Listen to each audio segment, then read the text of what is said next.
In this relatively short educating video, I want to go over another example of finding the domain, the range, the intervals of increase, the intervals of decrease, the maximum and the minimum of a function that looks like this.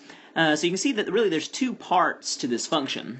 For some reason, the function breaks in between -6 and -4, so it just changes a little bit. It just builds on top of what we covered yesterday as far as identifying the domain, the range, the intervals of increase, and so on and so forth. So let me just go ahead and start by challenging you to write what the domain is for this function. Remember, the domain are all acceptable input values.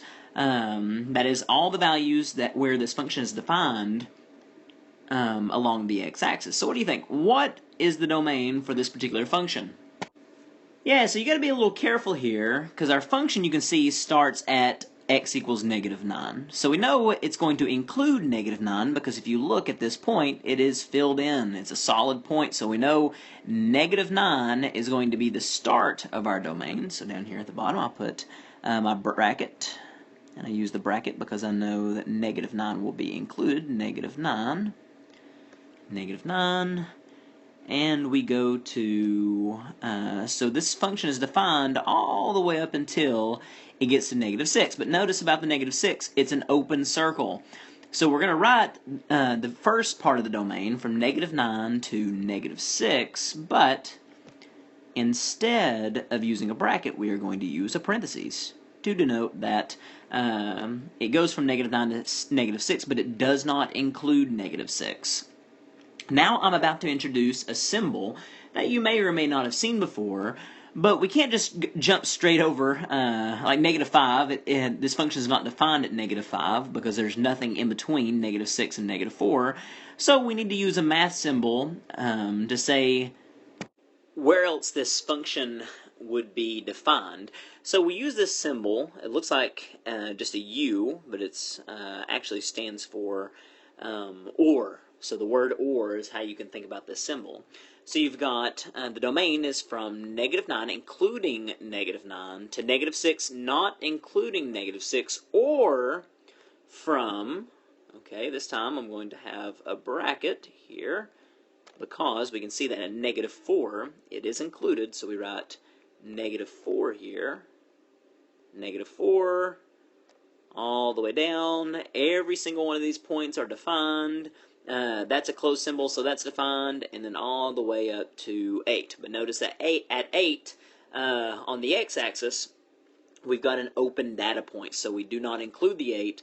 So we say 8 here, 8, and then parentheses to denote that 8 is not included. So what we're saying here, the range is from -9, including -9, to -6, open parentheses, it does not include -6, or close bracket, including -4, all the way up to 8, but 8 is not included. This would be how we would write the domain for a function that looks like it's in several different pieces here. Now the range is very similar. So we look at the very lowest point of our graph, and you see that it's -6. And just a side note, remember that for the domain we look at the x-axis, and for the range we look at the y-axis. So we know that we've got a -6 here for this function. That's the lowest point, and I go all the way up, and the highest point is at y equals 5. Okay, y equals 5 here. And so there are no breaks between this -6 and all the way up here to this 5. So my range, and it's going to get a little cramped here, maybe I'll just write this off to the side. The range is from -6, and we're including -6 because you can see that this point is a solid point, so -6 is included. -6 all the way up again to +5, and 5 is not included at the top because we have an open point here. So this would be my range off to the right. That's the range. Range. Okay.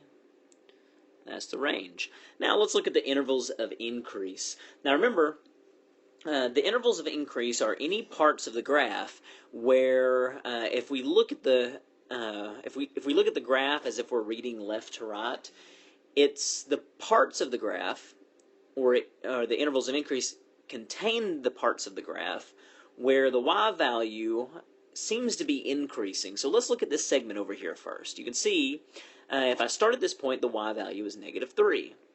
And when I follow this segment, you can see that it's going up to +3. So we would say that this segment is an interval of increase. So we just go down here and we write, we include the -9 because it's a solid point. So I say bracket -9 to, that's supposed to be a comma, to -6. That's going to be parentheses because we do not include the -6. And there's another part here where we see the same thing happening. You can see if we start at -6, okay, -6, we can follow this segment all the way up to 5. So we say that since the y value is increasing all the way up this segment, we would also say, or we put that symbol for or, we can include the segment from -1 all the way over to 8.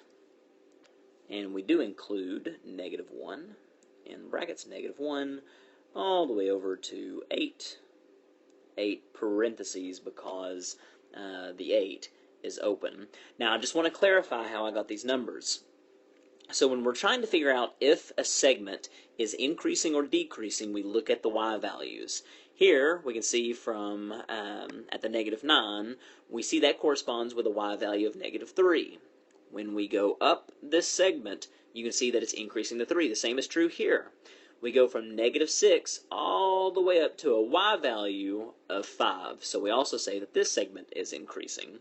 But whenever we label what the interval of increase is, we use the corresponding x values. So here, I didn't put -3 up to 3. I put -9 to -6.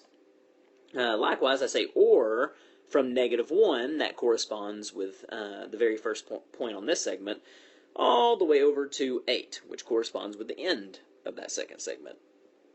Now, the interval of decrease works in a similar way, except this time we want to find the segments of this function that start with a higher y value and decrease to a lower y value. Now, obviously, you can see that there's only one segment left, and here we start off with a y value of 3, and we decrease all the way down to a y value of -6. Okay, so the way that we write that, we do include this point. So the first x value here is going to be -4, and I'm including it, -4, comma, decreases all the way down to here, which corresponds with -1. -1, and -1 is also included. So I do a bracket instead of parentheses. Now remember, when we're looking for a maximum, we're looking for a point. We're not looking for just like some value. So most of you can look at this and say, well, definitely the maximum point is going to be right here.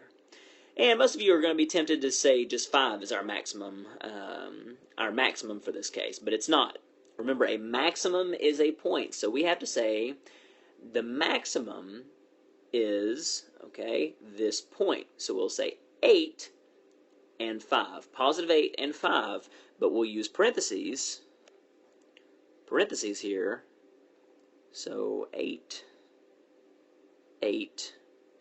and 5. Sorry, that's getting a little small down there.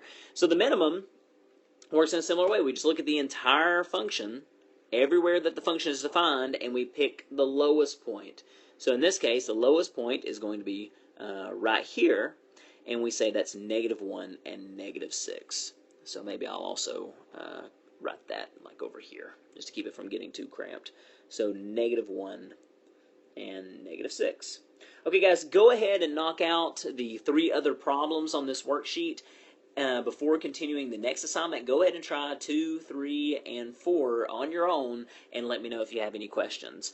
After you finish those, let me check them, and then you can get started on your next assignment. All right, thanks, guys.